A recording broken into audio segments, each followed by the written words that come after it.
O terceiro episódio de Casa do Dragão tá entre a gente e nele o fogo e o sangue tomam seu protagonismo nessa história. Quer saber o que eu achei desse episódio?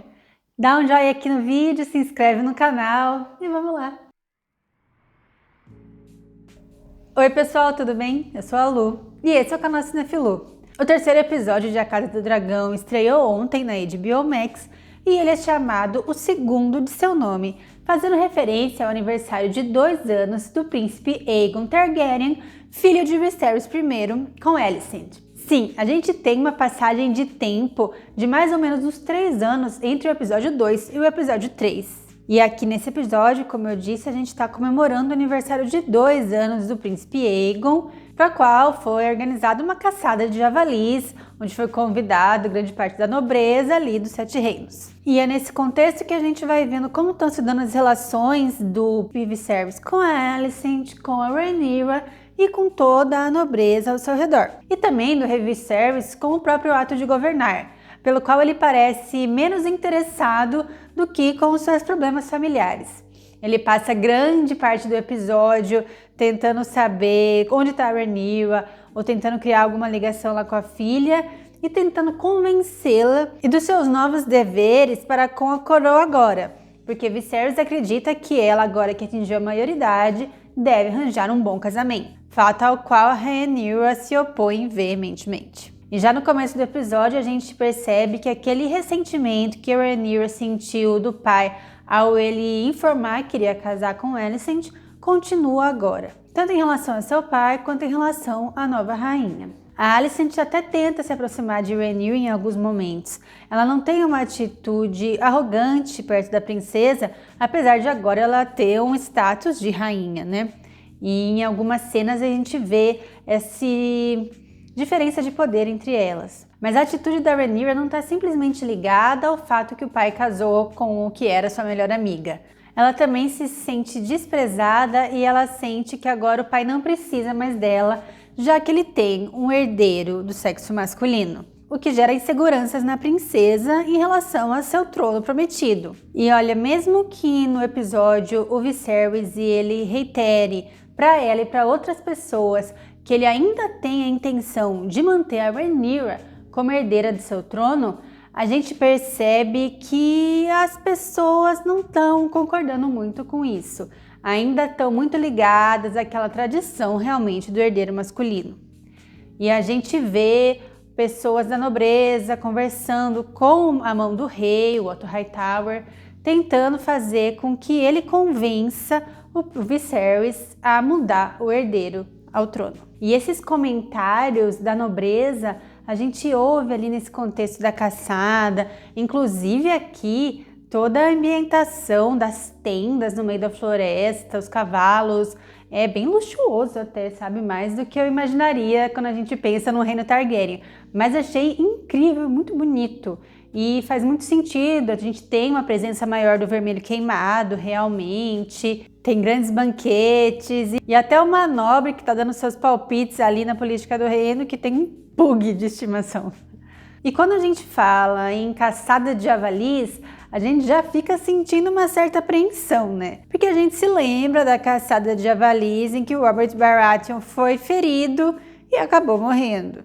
Então, para mim, quando eu ouvi caçada de javali, eu já pensei, ai meu Deus, aí vem coisa. E a minha apreensão aumentou ainda mais quando disseram que foi avistado ali nas Matas do Rei um cervo branco, que é tipo um símbolo de realeza que existia ali nos 7 reinos antes dos dragões serem esse símbolo. E aí as pessoas já começam a usar isso como se fosse um sinal de que Aegon Targaryen fosse realmente destinado ao trono, já que apareceu no aniversário dele um símbolo de realeza. E o cervo é o símbolo da casa Baratheon, né? Então, pelo menos uma ligação aí para os fãs ficarem felizes eles fizeram. Mas o que acaba acontecendo é que nessa caçada, quem mata um javali é a própria Rhaenyra, que ficou muito brava ali dentro da tenda quando descobriu que seu pai estava tentando armar um casamento para ela com Jason Lannister, que é o primeiro Lannister que aparece aqui na série, inclusive. E ela foge pro meio da mata e não quer nem saber. E é nesse contexto em que ela tá lá no meio da floresta que o javali ataca ela e o Sir Criston Cole, que tá lá com ela, e ela acaba matando o javali. E depois disso ela volta para a tenda com aquele javali morto, ainda com sangue daquele javali no seu corpo, mostrando realmente poder.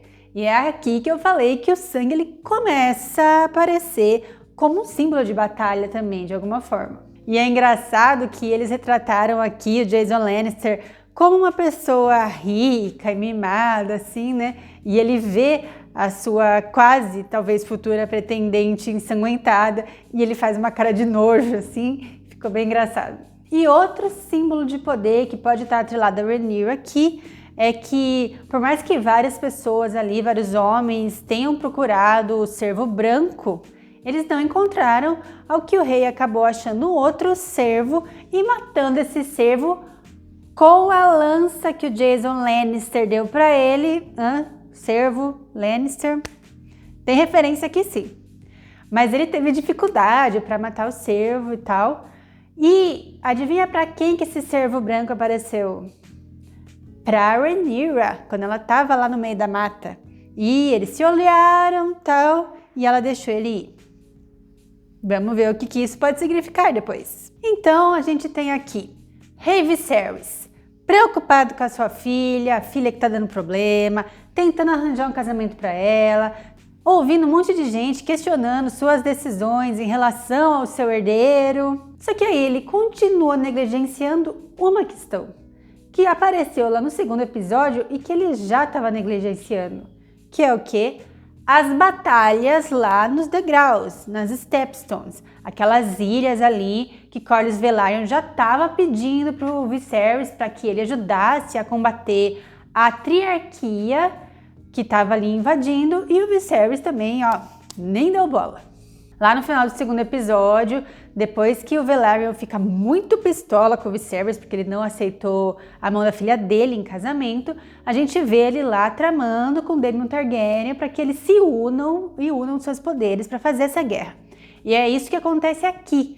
Aqui, depois de 3 anos, a gente vê que realmente Velaryon e Daemon uniram seus poderes e estão lá combatendo ali nas degraus, na Stepstone, só que eles estão perdendo. E as pessoas ainda estão tentando avisar o rei e o Viserys ainda não tá dando bola. Até porque Velaryon e Daemon foram para lá e fizeram essa guerra sem autorização real. Mas o que muda a percepção de Viserys, e a primeira vez que ele resolve pensar nessa questão, é uma sugestão de que ele case Rhaenyra com Laenor Velaryon, o filho de o Serpente Marinha. E só então que Viserys cogita enviar ajuda para o seu irmão e para Corlys Velaryon. E aí a gente vai ver como que o Daemon Targaryen vai receber essa notícia do que o seu irmão, depois de 3 anos, resolveu ajudá-lo ali na batalha.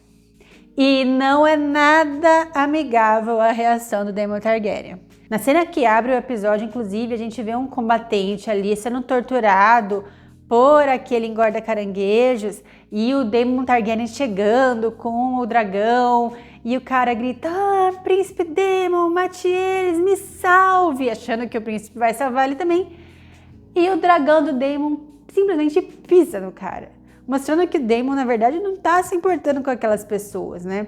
Muito dessa guerra é mesmo uma demonstração de força, uma demonstração de rebelião contra o seu irmão. E isso é reforçado na cena final, em que ele vai receber essa mensagem de ajuda do irmão e ele resolve que, se o meu irmão vai me ajudar, não vou aceitar não.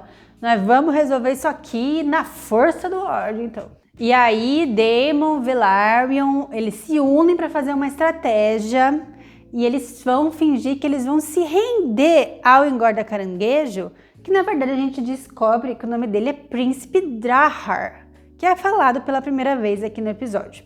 E ele é um dos comandantes de uma das cidades da triarquia lá. E aqui a gente vai ter uma batalha bem sangrenta e com muito fogo de dragão. E o fogo de dragão não é só do dragão do Daemon, não. É também do dragão do Laenor Velaryon, que aparece montado em um novo dragão que aparece aqui. E nessa batalha final a gente realmente vai ver muito sangue, é uma cena bem forte e muito fogo, fazendo referência realmente ali ao nome do livro em que essa série foi mencionada. Então, se a gente já tinha fogo e sangue ali nas aparições da Rhaenyra, aqui isso foi escancarado. E é aqui que a gente tem uma das reviravoltas típicas do mundo de George R.R. Martin, né? Porque a série estava dando bastante importância para o personagem do Engorda Caranguejo, tanto que as cenas de abertura e fechamento do episódio anterior foram com ele, e nesse episódio também. Então dava a entender que ele ia ser um grande vilão dessa primeira temporada, pelo menos. E aí a gente tem o que aqui? A primeira morte inesperada de Casa do Dragão. Daemon Targaryen simplesmente chega com metade do corpo de Jahar ali no fim daquela batalha, e uma cena forte até e violenta. E aí a gente fica pensando o que será que vai surgir daqui pra frente, né? Quem que vai ser o grande vilão dessa história então? Será que o foco agora vai ser realmente nas batalhas entre os Targaryen? Ou será que vai ter um outro novo vilão de fora que eles vão apresentar pra gente? E outra coisa que me chamou muita atenção nessa cena de batalha, além da violência que ela tem, é que aqui realmente parece que as pessoas passaram por batalhas. Elas estão sujas, elas estão com os cabelos emaranhados, as armaduras elas têm alguns riscos, algumas sujeiras, sabe? Em algumas séries a gente vê que as pessoas estão lá batalhando por dias e elas estão impecáveis, né? E outra coisa que me chamou a atenção, e que não sei se a gente vai saber agora, já que o personagem do Jahar morreu, é que ele tem aquela pele que, além de parecer queimada, porque ela é bem vermelha, mas ela parece que tem escama gris, que é aquela doença que o Ser Jorah estava desenvolvendo lá em Game of Thrones e que é bem perigosa. Não sei se isso vai ter alguma relevância para a história, se eles vão comentar isso, mas só fiquei curiosa para saber o que ele tinha, né? O que o Príncipe Darhar tinha. Inclusive, se você já leu os livros e sabe, dá uma comentada aqui e me conta se eles comentam no livro sobre isso. Então é isso meu comentário, pessoal. Esse terceiro episódio realmente trouxe mais ação, como a gente realmente esperava. E agora eu tô curiosa para saber o próximo episódio, se vai ter outro salto temporal, como vão estar essas relações familiares e essa relação do reino e dessa nobreza dos Sete Reinos em relação ao herdeiro do Trono de Ferro, né? Quem que vai ser esse herdeiro? Quem que vai ter realmente o direito de governar o Westeros quando Viserys partir? Então é isso o meu comentário por hoje, pessoal. Obrigada por me seguir até aqui. Deixem os comentários do que vocês acharam do episódio também. Deixem um like também. E lembrando, Casa do Dragão tem um episódio novo a cada domingo na HBO Max. Então, nas próximas semanas eu trago um comentário sobre os outros episódios também. Tá bom? Então, até a próxima.